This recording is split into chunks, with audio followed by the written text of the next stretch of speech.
Mitos atau fakta? Mitos atau fakta? Selamat datang di Mitos atau Fakta. Silakan komen. Bismillahirrahmanirrahim. Allahumma salli ala Sayyidina Muhammad wa ala ali Sayyidina Muhammad. Terima kasih, bertemu lagi dengan kami. Sampai kapan? Semoga kita baik-baik saja. Kami akan menemani Bapak Anda beberapa menit ke depan. Sebelumnya kita sudah membahas tentang apa saja yang harus ada sebelum sholat dan apa saja yang harus ada ketika sholat. Hari ini atau sekarang kita akan mengetahui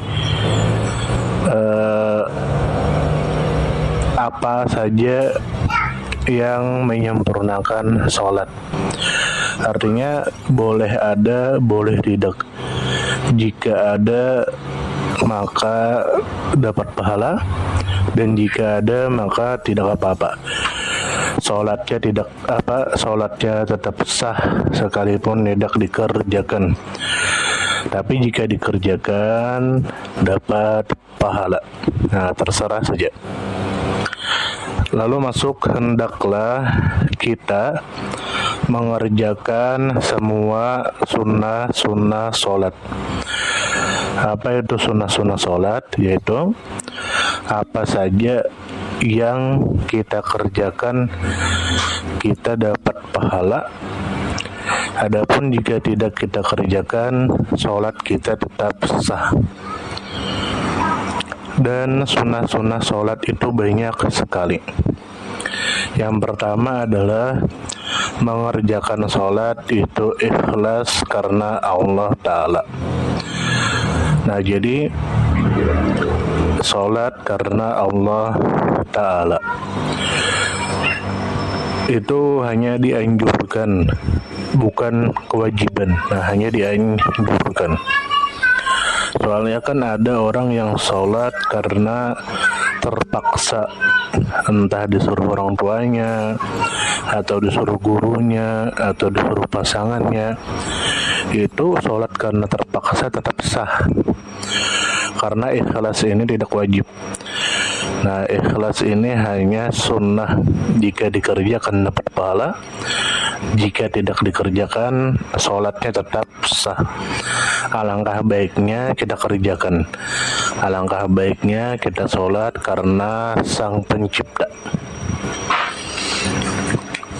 Lalu dianjurkan ketika kita sholat hati kita itu hadir. Apa maksud hadir? Yaitu apa yang itu kita mengetahui apa yang kita ucapkan dan mengetahui apa yang kita kerjakan. Nah, jadi minimal kita sholat pikiran tidak terbang kemana-mana. Karena ada sebagian orang yang gerak tubuhnya itu sholat, ucapannya bacaan sholat, tapi pikirannya kemana-mana. Ada yang memikirkan pekerjaan, ada yang memikirkan makanan, ada yang memikirkan kehidupan dan lain sebagainya. Memang itu tidak membatalkan sholat, tapi alangkah baiknya kita sholat itu mengetahui apa yang kita ucapkan dan mengetahui apa yang kita kerjakan.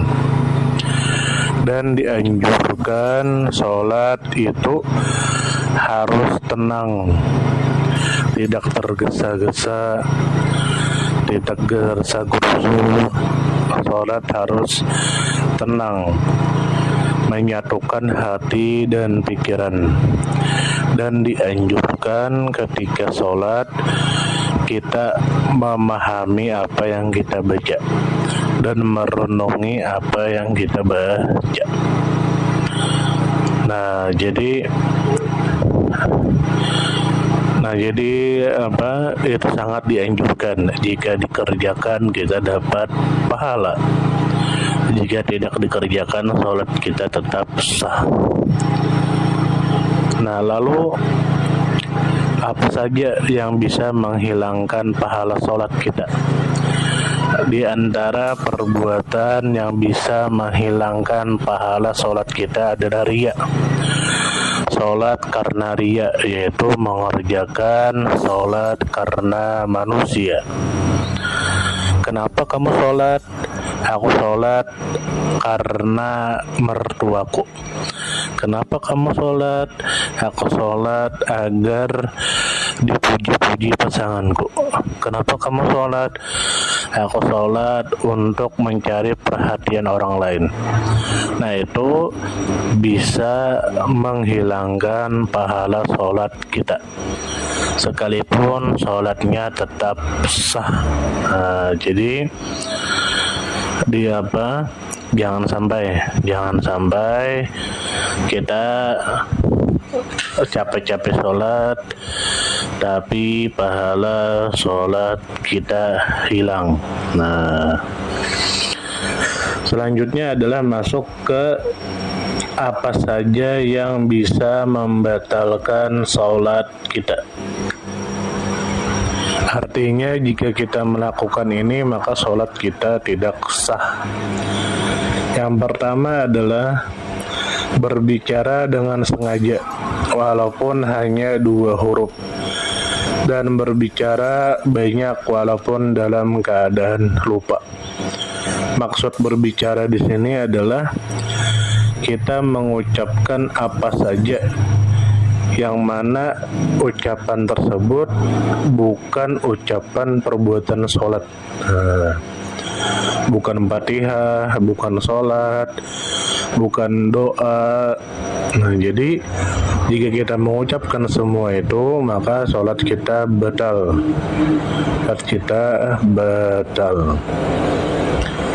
Nah, lalu bagaimana jika kita berdoa seperti doa ruku, doa i'tidal, doa sujud? Itu kan memang diharuskan mengucap itu, dianjurkan mengucap itu ketika sholat. Itu sholat kita tidak batal. Nah, adapun selain semua itu maka sholat kita batal. Selanjutnya yang bisa membatalkan sholat kita adalah bergerak 3 kali berturut-turut. Nah, bergerak 3 kali berturut-turut itu membatalkan sholat.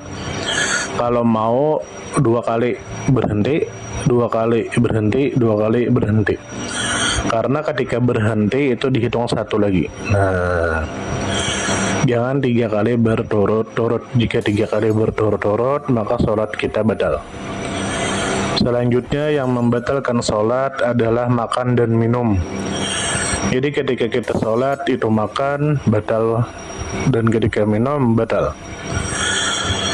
Lalu selanjutnya yang membatalkan sholat kita adalah terbukanya aurat ketika sholat, yang mana ketika terbuka itu tidak segera langsung ditutup. Nah, jadi bagaimana jika kita sholat lalu pakaian kita sobek?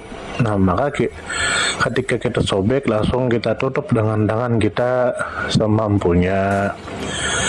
Selanjutnya yang membatalkan sholat kita adalah terkena najis apabila tidak segera dibuang, dan bukan najis yang terbawa sebelum sholat.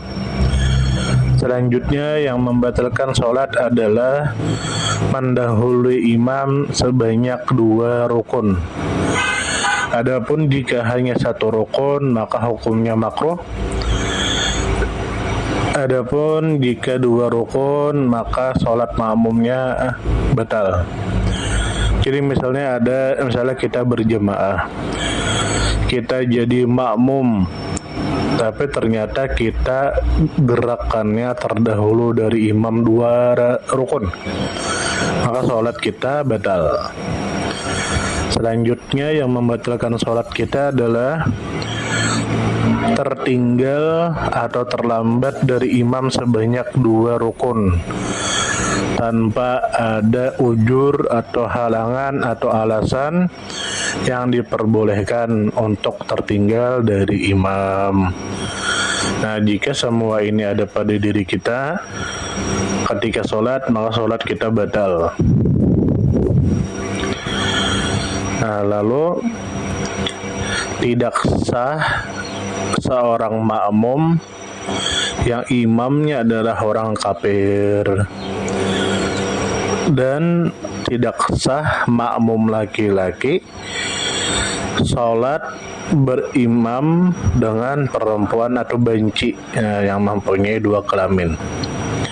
Ini misalnya kita laki-laki sholat menjadi makmum, ternyata imamnya perempuan, maka sholat kita tidak sah. Atau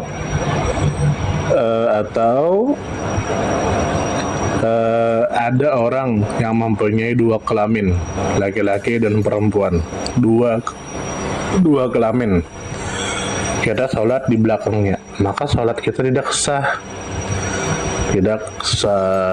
Nah, jadi terima kasih. Kita akan bertemu di pertemuan selanjutnya. Jika ada yang tidak paham, silakan tulis di kolom komentar. Jika suka, like. Jika tidak suka, dislike.